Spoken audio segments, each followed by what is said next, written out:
talk, identity, and access management.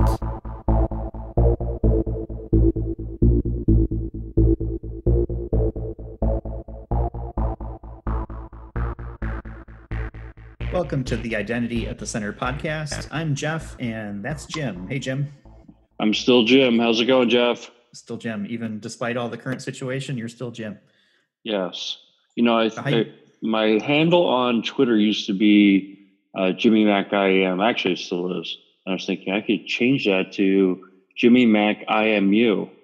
That would really throw people for a loop. Confusing and a little bit disturbing, I think. Yeah, I'm sure. How are you managing?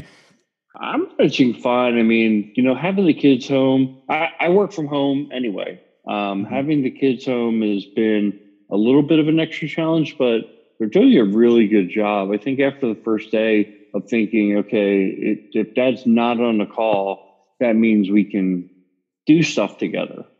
And so I'd get the question, when's your next call? When are you going to be done your calls? As if once the calls are done, the day is over. And I think that's one of the biggest challenges when you work from home and you have family members. They think your day and what you have to do is dictated by when you have calls. But just like people who work in an office, we have to get work done as well. Right.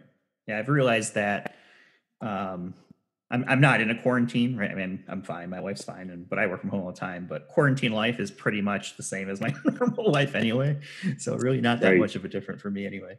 I did try to go to Starbucks on Monday morning because I felt like I needed that caffeine rush and the buzz that environment gives me to dive into Monday. And I got there and their dine-in area was closed. So I said, wasn't meant to be, went home, and yeah, you know, the equivalent of quarantine myself. Yeah. Well, I mean, it is what it is, and I think it needs to happen to flatten the curve, right? As I get. So hopefully flatten people the curve and hopefully find a vaccine. Yeah. Some promising news today, so we'll see how that works out. Yeah. So today we want to talk about something that has been coming up in a lot of the recent work we're doing. That's how we assess CIAM maturity, customer or consumer maturity. And I know you've been working on updating the model that we use for that. Do you want to talk about that some more? Sure. And to give everyone a background, so we have used this model for as long as I've been with Identity. I inherited it and it's been around probably for a decade, where it's, you know, the 6 capability areas that we use to grade maturity, both currently and in the future. And it's primarily a subjective exercise, even though we do have a rubric that says, you know, these are the things that you can do to raise your maturity score, to give an explanation of how we achieve the maturity score. And it's evolved over time. I mean, really, if you look back 10 years of where the maturity model was, it's not that drastically different today, but it's matured both with, you know, how the industry has matured and also, you know, based on customer feedback and the work we've done. And we've been doing a lot of customer IAM projects within the past year or two. And I wanted to put a little bit more meat around what some of those metrics within each of those capability areas would be relative to CIAM. And so some of this stuff is probably guided more because of one thing about CIAM is that, you know, within workforce, it's much more generic as you go from organization to organization. How you onboard and offboard employees is, you know, there's common practices. When it comes to CIAM, you could be talking about a B2B scenario where your customers are other businesses, or you could be talking about a individual consumer. So onboarding somebody could be quite different. It could be, you know, delegated administration model in the B2B, or it could be a registration process when it comes to a consumer, and all kinds of hybrids in between. And so as I go through this list, it's not going to, you know, the light bulb's not going to come on for everybody that, oh yeah, that's how our CIAM environment works. But, you know, I just wanted to share some of this information so people can get a sense for, you know, the thought patterns behind it. Yeah, that makes Now, sense because I think the one thing that I've seen is the consumer side is very organization specific, like you said. I mean, it's everyone kind of does it a little bit different way. I mean, there's still some things that are in common, obviously, but yeah, there is no one size fits all, really, for yeah, anything, I but mean, especially so on the customer side. yeah, sure. It's like some of the CIAM projects I've been involved with are a single website where it's like, or a single application, whether it's a website or a mobile app, but everything's kind of tying back to the same business functionality. And I'm working with a client right now where they've got 60 websites or 60 applications that all need to be connected. It's a totally different challenge. They're both CIAM. So anyway, more on the maturity model. So within, I kind of stuck pretty much on the rails of the major capabilities we've been talking about in the past. So it's things like IAM governance, authentication, authorization, user lifecycle management, et cetera. So I'm going to break those down within and kind of pick on a few, and we can just kind of discuss them. So within the IAM governance area, we always talk about you need to have a formal program. You need to have policies and standards established, right? So those are still there, but I added one around application inventory established and formally maintained. And this is a big one for me. Is a lot of times we start working with organizations and they build that application inventory for the first time for our project. And really, this is something that I don't even think this is an IAM thing. This is something that the enterprise should be doing. Should have a good handle over what are our applications and what are our systems that exist in the environment, who are the owners, and then from an IAM perspective, what is the form of authentication, where the users maintain, things like that. So that's something that I wanted to start to use as a metric. What do you think of that? Yeah, I mean, if you don't know what the applications you have are, how are you going to secure them and how are you going to provide access to them? So it seems kind of like a no-brainer, and I agree it's not necessarily specific to IAM. I think that's generally more like an IT inventory, but it's crucial for identity and access management because if you want to integrate those things, you have to be aware of them.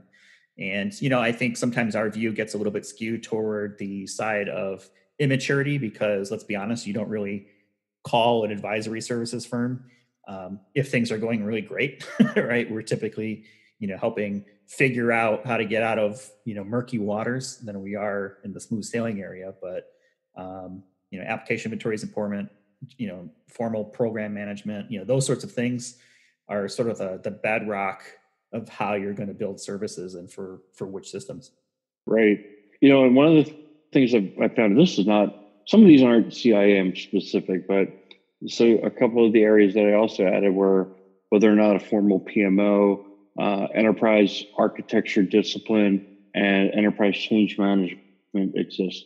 It's surprising a lot of organizations just don't have those capabilities, especially organizations that have a small staff and a very large CIAM footprint. So a lot of times where you see maturity around PMO and around enterprise architecture and change management are where you have large staff organizations, and they kind of built those capabilities around, from all the way back to their mainframe days and things like that. But even more organizations that have come along since, they typically have those, but those are, if they don't exist, you're kind of going into a program like IAM where you need a lot of structure and you need a lot of formality to be successful. And those baseline capabilities don't exist. And that can be a major stumbling block.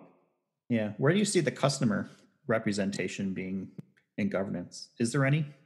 I think that there's two things at play. One is there's an enterprise goal that's trying to be achieved, right? We want to have a common experience for our customer. Let's just say that's the overriding goal. So is a common experience of, like you don't feel like you're going to 10 different websites. You go to all 10, it feels like you're in one website. So that's the enterprise goal. And then you have the teams that are tasked with, they might be business units or however they're organized, where they are responsible for providing functionality or running a business through a website. Now they have very specific goals that, the common experience in their opinion isn't what it's all about.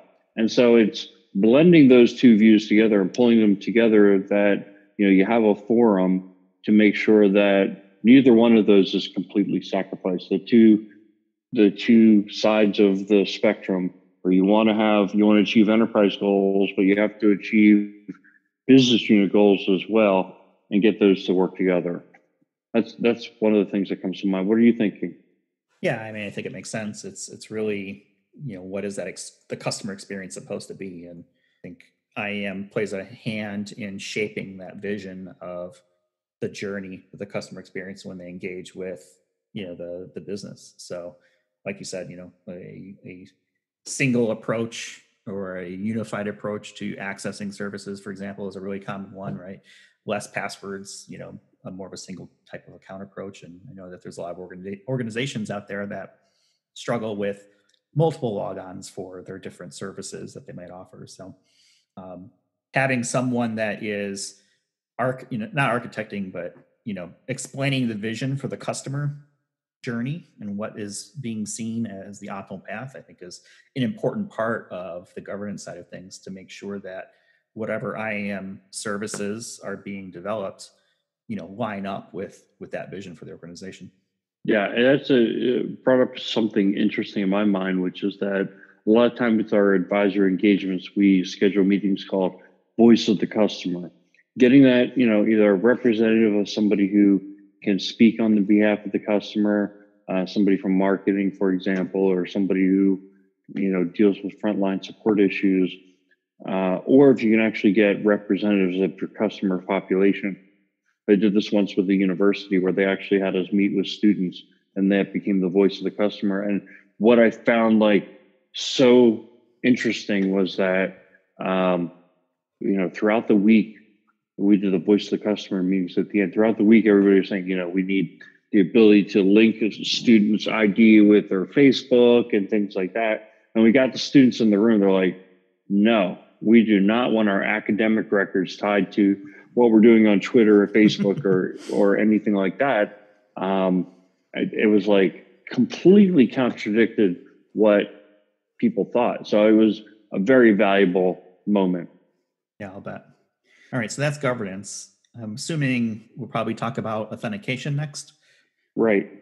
Yeah, authentication. So that's our second capability. And really where I started with this was, I think a sign of maturity is, are you on the right authentication platform now that is going to serve you into the future? Or do you have to stop and pick a new platform? So if you're already on something that, you'll basically just upgrade and continue to use, your program's in a much better place than if you have to go out and investigate that. Now, it doesn't mean that's not the right answer. It just means that you're already starting at a point where you've got the technology, and you can just kind of start to build improvements on top of that technology. That one might be a little bit specific to the client that I'm working on, but that was the idea. Is that, and I think this is one of the keys to success, especially in the authentication space, is being on the right platform, being on a platform that you're not looking to replace in 3 or 4 years because the vendor hasn't continued to invest in the solution. And so that's one of the things where I know, you can't just go into a client and just, throw the Gartner Magic Quadrant up and say, pick somebody in the leader quadrant. But someone who's not on the quadrant or not kind of an up and comer, you kind of have to ask yourself the question of, are they going to be around long term? At least that's one of the questions I ask myself. And like I said, just because they're not on the quadrant or not in a leader position doesn't mean they won't be around. But it is something that I have a concern about, or that I'm going to question, is what is the vendor's track record in terms of research and development and investing in their product. Yeah, absolutely. A lot of these organizations that are startups, especially, maybe their business model revolves around being acquired, and that can throw a big wrench into a product. Sometimes the acquisition goes well, and sometimes it doesn't. So you want to make sure you pick something that has some solid grounding beneath it. But I think that's also part of the importance of trying to build around some of the standards that have been developed from an authentication standpoint, like OAuth 2. Yeah, OAuth 2 and OpenID Connect. And we've got a session coming up with somebody. I think our next session is going to be with somebody who is, very, very much on the front lines of that. And I worked with him on a project, and OpenID Connect is definitely the preferred standard going forward. Obviously, SAML is just well adopted. The integrations are pretty easy, but they only go, they don't go as deep as something like OpenID Connect can. So also in the authentication space, just having mature password management processes, being able to use this is a big one in the CIAM space, being able to use your access management system to secure API authentication. So a lot of organizations are investing in API gateways, but even if they're exposing APIs individually, what is going to provide the OAuth2 service to be able to perform the authentication? And if you can leverage your access management system, all the better. Federation, bring your own identity, artificial intelligence and machine learning to detect behavioral anomalies. So this is one that I think is really an up and coming capability where, I think it was at Gartner's conference, they said, I don't remember the exact year, it was only like 2 years out or something, where 40% of access management vendors will have the ability to use artificial intelligence and behavioral analytics to as part of the authentication process. To me, this is big stuff. This is again where you need to be. You don't want to be in that 60% who aren't investing and who aren't making that part of their platform. You want to be with the 40% that are and that are future facing. Yeah, I think it's important though to understand what the capabilities are, because it seems like every organization, every product is saying, "Oh yeah, we have AI and and analytics and all this other stuff." And sometimes there is a big difference between what the expectation is and what the reality is between the two. So I think it's something to take a look at when you're working with products and vendors out there, is to really understand when they say AI, what does that mean? And what exactly are they doing? Because I think it's almost become too prevalent. I was just at RSA a few weeks ago, and it seemed like every booth had some sort of AI statement, right, around their product. Didn't matter what it did, right? AI was somehow involved. So I think there's something just to be, cautious of and truly understand what is it that their product is doing with that AI, and things like behavior analysis, and see if it makes sense or not. I think that's a great point. I mean, anytime you get a marketing term, it's like we're a zero trust platform. Okay, what does that mean? So am I. I don't trust anybody. I'm not even going to eat this free lunch. Okay, maybe I will. That's right. All right. Yeah, the next area was authorization, and it still kind of starts with one place to go, who has access to what. Being able to see that in your environment, especially when you have a large swath of applications, that's key. And again, some of these are probably because of the specific client I'm working with, the ability to manage roles centrally, to bundle, whether that role is a single application role or we're talking about the, quote unquote business roles, which are, based on being in a certain business role. I'm a certain kind of customer, I'm a member, or I am an employee, I get some default access, some group of applications and roles within those applications. That's a mark of maturity, at least the ability to even be managing in that way. And it makes user administration a lot more simple when you can, automate role assignment and you can manage it based on business role. Mm-hmm. Does classical role-based access control make sense in the consumer space? It depends on if the use case is there, right? So the client I'm working with now, I think someone made the statement today, like business roles, we don't have them today. And I said, yes, I agree. You don't have them today. It may make sense in the future because it can make access administration or onboarding people simpler. If you know that when somebody joins and they are of a certain role, or of a certain type of user, you should get access to multiple systems. And I think it can make sense, right? Because getting them all the access they need right up front makes sense. And then if they no longer are a user of that type, taking that access away. So theoretically, I think it makes sense. What did you have in mind? Well, I just, I think roles make sense, but there's a time and place for everything. And, I don't necessarily think that an organization should strive to try to bundle roles across services unless it truly makes sense. Sometimes Right. there's kind of like the desires, oh yeah, we're gonna have role-based everything. And it doesn't make sense. Maybe it's more of an attribute-based approach. But I think it's something to think about from a construction and architect standpoint when it comes to the entitlements is, how do you intend customers to use your services, right? If I'm let me just pick something off the top of my head here, Google user, I have Gmail, I have calendar, I have contacts, maybe I have, Hangouts or whatever it may be, or maybe I'm using Google Fi for my, voice or Google Voice, depending on how you want to look at it. How are those services supposed to tie together? And is there a role that encompasses all of those? Or is it a combination of roles or attributes that gives me, the access to the things that I need? I think they've done a really good job of obviously single sign-on because your Google ID pretty much covers all of that. But there's some organizations that struggle with trying to tie those services together underneath a common, authentication and authorization banner. Right. I think you're making a great point, Jeff, which is that I think every time you're going to take something like that, you need to rationalize it. And same with AI that you brought up earlier is, okay, is this going to bring us value? Is this something that we, the investment or, use that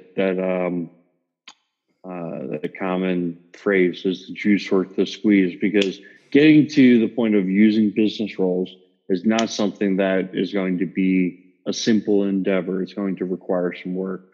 So do you get enough value from doing that work to make it worth it? Right. What's next? In the user lifecycle management area, is our common user registration system that fulfills all use cases. One ID per person. This is generally what I think organizations strive for, is one ID per person.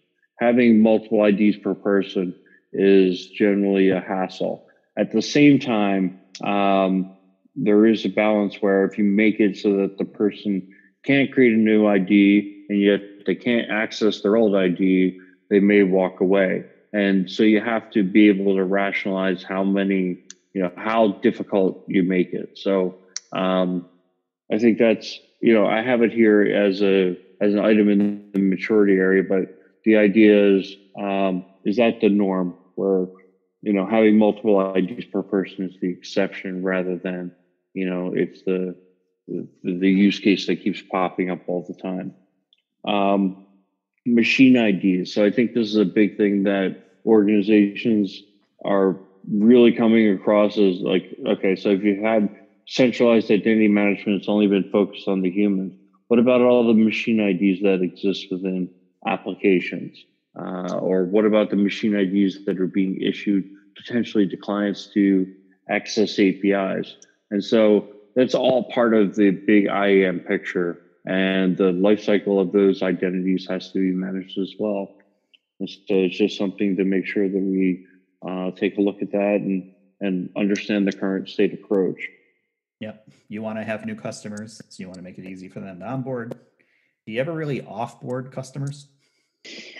Most organizations don't when it comes to CIAM. I think it's important to take away access that is no longer needed. And, it really I think it depends on the risk profile of the access. So if a user, what I see happen sometimes in a CIAM environment is that some identities will time out. They haven't been logged into in 2 years, and they won't be able to log in without going through a special workload to reactivate them. Mm-hmm. But it really depends on the organization. It depends on the risk of of the access. Also, probably depends a lot on if it's a paid service that somebody's getting access to. If they're no longer paying for the service, they shouldn't get access. Same time, usually people don't delete. So there's a difference between deleting and disabling and removing roles and things like that. Okay, so that was user lifecycle management. What about privilege access management? Yeah, and so privilege access management is typically not, within your CIAM space. You're not people who are thinking about getting access to customers are not the same people who are thinking about, managing their own access, the access of their staff to manage their applications and things like that. But it's important, and when you're doing the analysis, it's an important part of saying that systems are more secure because of the work that you've done. First thing I came up with was at least having a full accounting of what is privileged access within your environment, because I feel like this is usually an item where a lot of our clients can't even start to produce a list of here's what we consider to be privileged access. What are your thoughts there?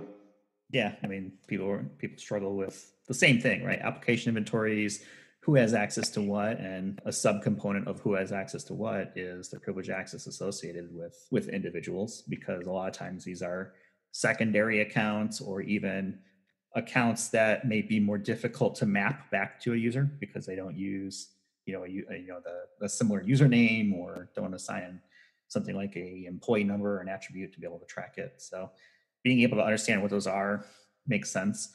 And there are tools that will help. I know CyberArk, for example, has their DNA scan, which will do some scanning for AD environments and Unix and stuff like that. And I'm sure other vendors have similar things. But if you don't know where your keys to the castle are, you really need to work on identifying those so that you can properly secure them.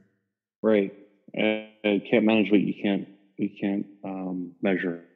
Yep. And so, the real changing area when it comes to web applications and these types of environments from a privileged access perspective is DevOps. And we hear about DevOps all the time. What does it really mean? Well, it's the automation of deployment of infrastructure and of code. And the automation of all that runs with scripts and with robots, and all those require credentials. And at the most basic level, you could kind of hard code those credentials into scripts or into your bots or applications that are doing the automated deployment. And then you move up the maturity scale and you have those passwords, those credentials better managed. And really that's where we want to drive our clients toward, is getting away from, bad. And the reason this has happened is that everything's been shifting out to the cloud in terms of infrastructure as a service. So a lot of web applications moving out to the cloud, they're being containerized rather than using servers. And information security has been mostly focused on what's within their own fence. And now things are moving out to the cloud. It's happening so fast, and it's happening on new technologies that they may or may not understand. And so, some of those same controls that were designed for within the firewall don't work as well when they get outside the firewall and you're using new technologies and robots. So DevOps is an important concern when it comes to CIAM. It's an area that we look at pretty extensively. Yeah, and I would imagine also things like reviewing access, and be able to do that, you need to be able to pull logs from different spots to be able to effectively figure out who did what to what, right? That's absolutely right. I mean, you need to have the information, you have to have the logs, and then you have to have the right people reviewing them. And, and the amount of log data is obviously too much for, normal individuals to go through. So you have to be able to use alerting tools and technology to pull out what's important, and like a SIM tool is a perfect example of that. Mm-hmm. So here's a question. Where does delegated administration fall? Would you consider that a privileged access?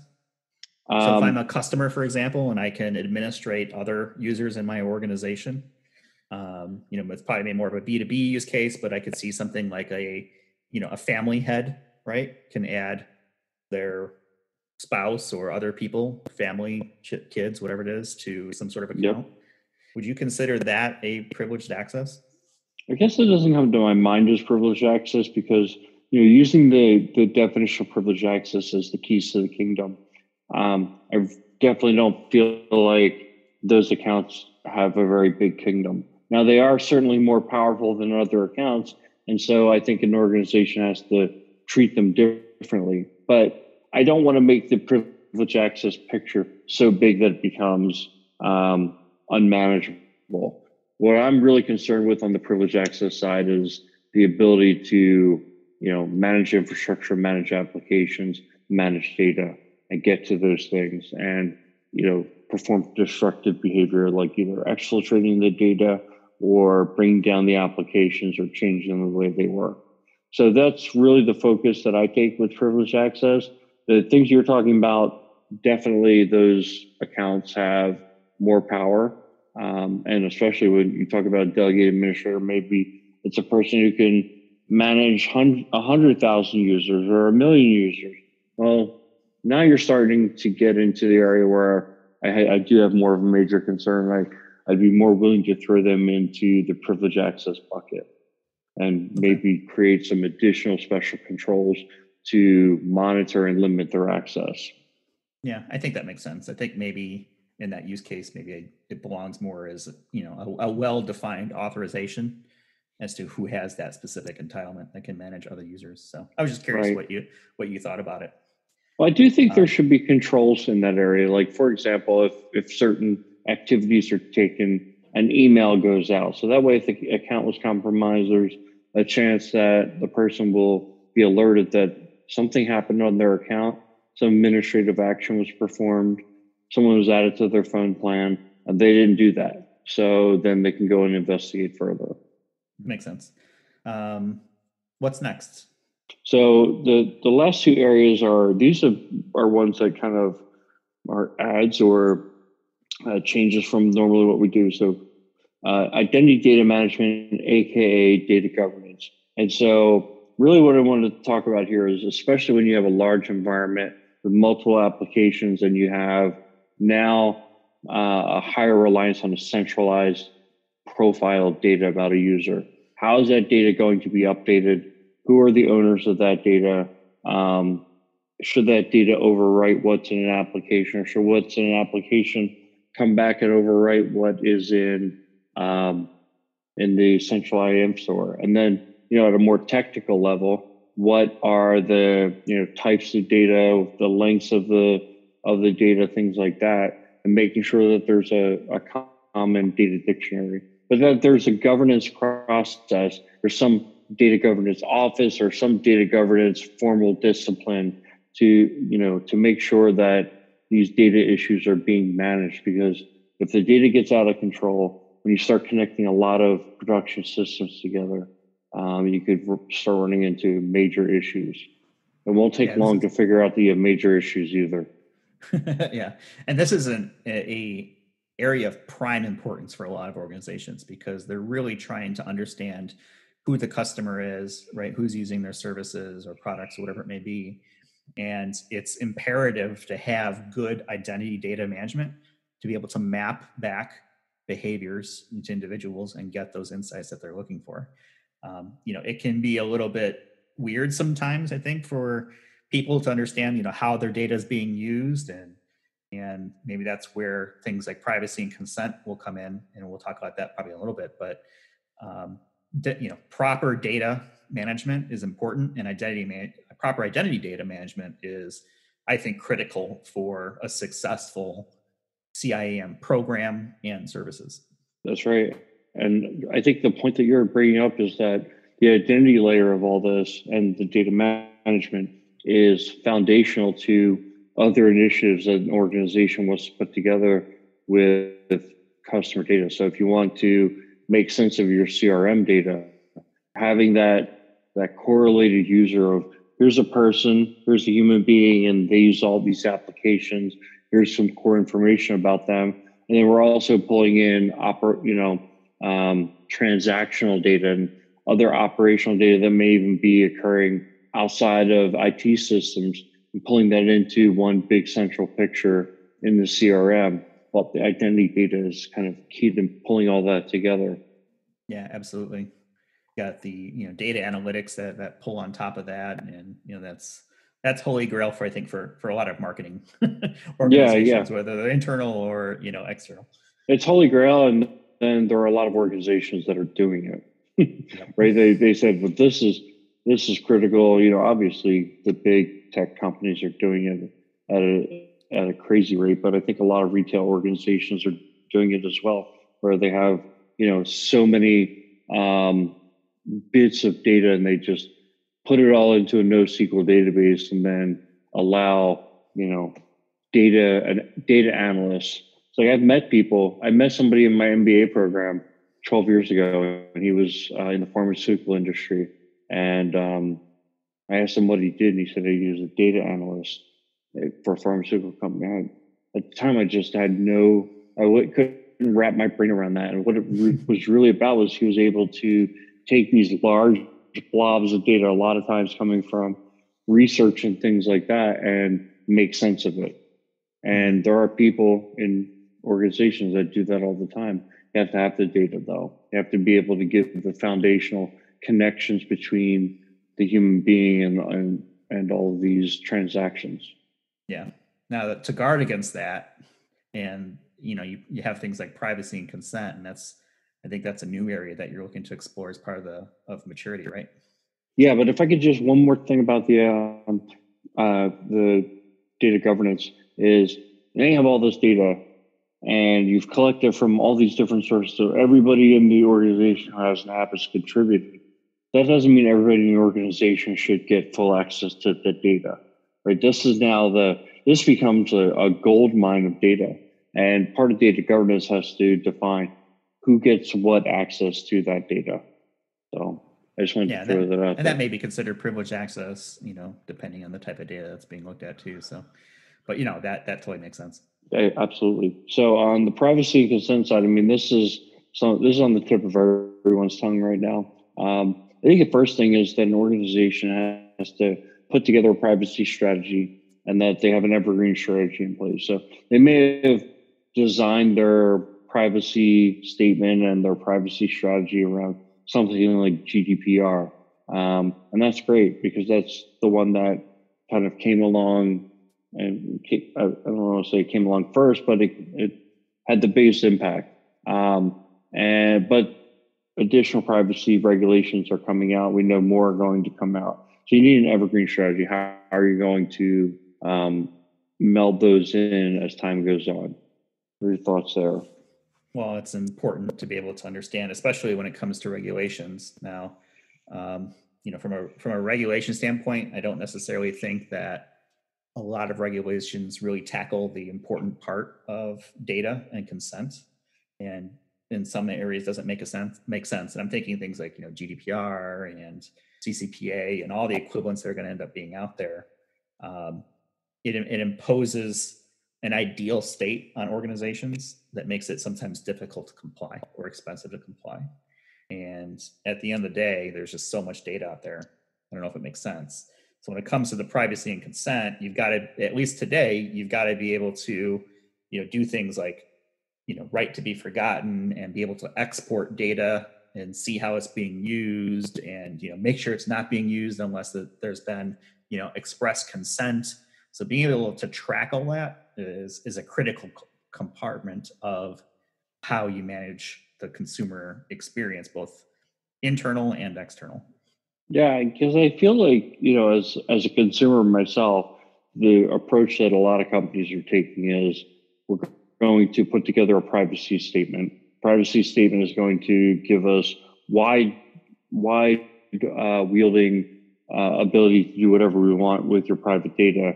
And by agreeing to that, you're agreeing to us doing that.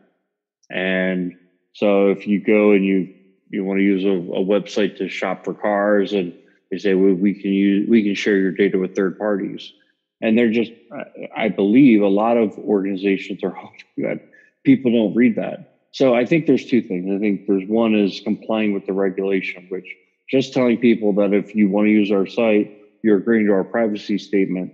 That may be enough in some cases.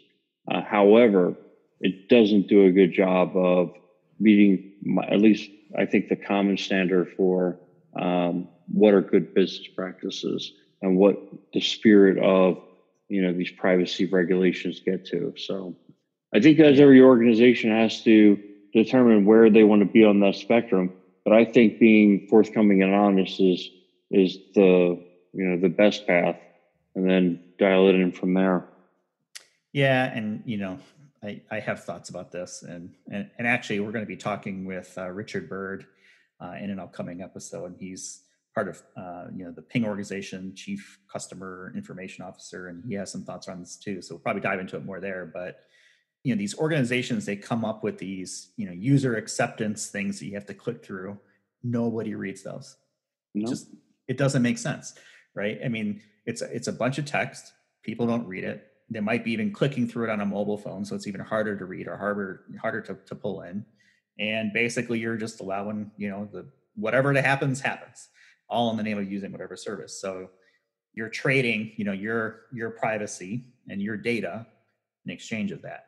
If it's free, you're the product. That's pretty much how it works, at least from my viewpoint.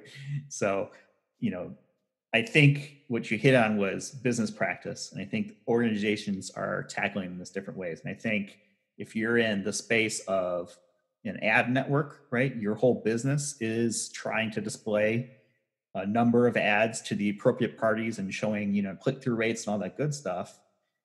You may have a different viewpoint as to, an organization that really does take consumer privacy seriously. Right. Not that I think that they're perfect, but Apple, for example, right? They came up with sign in with Apple, which obfuscates email addresses associated with logins, right? So now I know they have a host of other, potential issues and things, but it's a totally different viewpoint as opposed to, maybe another organization that is looking to exploit customer data versus protect it. Yeah. And I think you made a good point. If it's free, you're the product. And I am willing to make some trade-offs for that. I feel like I need to know what those trade-offs are because to your point, you go through the EULA and you're just like, I don't even know what, I don't speak legalese and I'm right. confused, but I want to use this website, so I'm going to go through. However, what really bothers me is if you have that same kind of agreement to use your utility provider's website or your bank's website or people who are companies that are making money from you, that on top of that, they want to sell your private data. Well, sure, it's another revenue stream. And, I still get things about my auto warranty for a car that I had back in the year 2000, right? Yeah. And that was many cars ago. And I have no idea why they still think I have that vehicle. And, every other vehicle, the joke is, we've been trying to reach you about the expiration of your car warranty. I mean, it's silly. Yeah. Right. Yeah. I don't know. The thing with like the utilities though, to me, their website is a utility. And I don't really have a choice on whether or not to use it. So, their privacy policy should be, to the greatest extent in favor of the consumer. And look, using banks and things like that, it's the same thing. You can't really not do online banking anymore. Yeah, I begrudgingly accept it. I like convenience, so I use all the services that I'm sure everyone else does. But I think it's something from a more fundamental shift would need to take place from whether it's privacy or governance or whatever it may be, a regulation standpoint. Just be cognizant of that. I think it is going to take regulation, and I'm not a government first kind of person. I don't think that everything needs to be solved with regulation. However, I saw, I'm going to get into coronavirus here, Jeff. I saw the governor of Florida, I don't even know his name, get on TV today and lambast all these spring break people who are like 21 who are down in, Clearwater Beach partying. And I'm thinking, they're partying in your state, on your beaches, in your bars that you haven't closed. You expect me to get mad at 21-year-olds for not making good decisions? Yeah. Well, he did a quick Kind of 180 like, on that. I think a little bit later, they said, to try to enforce, groups of 10 or more and social distancing and all that. But yeah, I mean, I totally agree there. There was nothing against the law or any direct statement saying you can't do this, combined with, at least before today, it seems like, it seemed like the message from media was that, the young were not necessarily at risk or as much risk as people who may have different immune therapy or immune issues, or things like that, the older population. But now we're starting to see that may not even be true. So yeah, I mean, plus also, a lot of these kids, they probably dumped money on the spring break trip and they're not getting a refund, so they're caught in this. Well, do I blow the $2,000 that I just spent and not use it, or do I go? And unfortunately, it's an interesting situation we put in, but yeah, no, it's I kind of a mean, weird here's the situation. thing: it's this. When I was that age, I don't think I would have been that worried about coronavirus either. It's just, yeah, I felt You're like invincible. as the governor, he's coming on TV and he's like, making it sound like these kids are, they're so awful. Mm-hmm. All you do is close the bars. Every bar around me is closed, right? Yep, same here. Like, you're the governor. You have power. Like, stop trying to blame 20-year-old kids for the problem. You have the control. You should be and if you don't have the direct control, get on the policymakers in those areas. Call them out by name. I don't know. It's just the news is sensationalizing everything right now, where it's like, it's a lot easier to put 20-year-olds on TV or 21-year-olds on TV dancing at a bar saying, look at these irresponsible 21-year-olds. Yeah, 21-year-olds are irresponsible. Thanks for the breaking news. We've known that.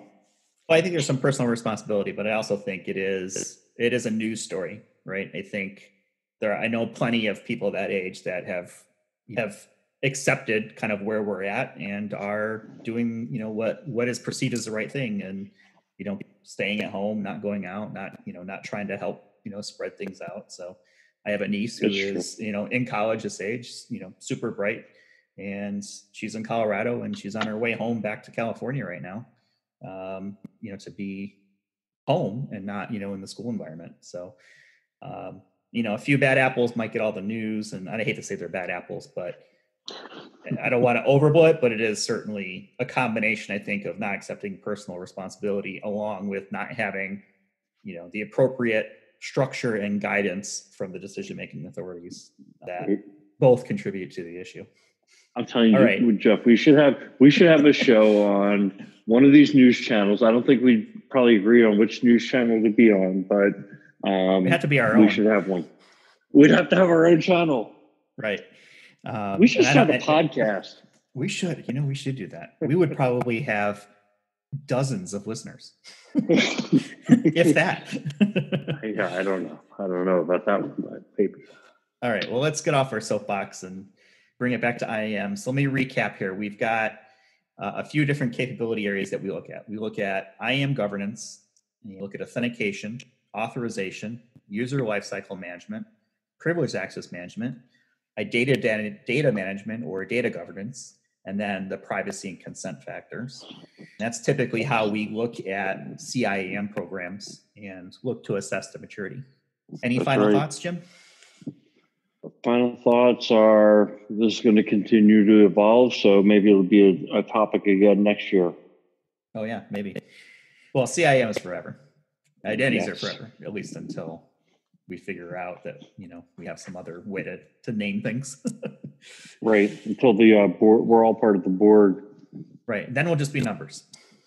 We'll be all MAC addresses connected to some giant network. Oh, that's true.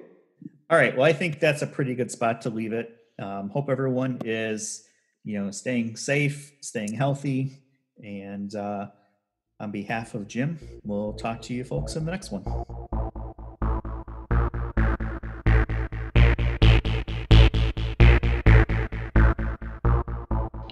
listening to the Identity at the Center podcast.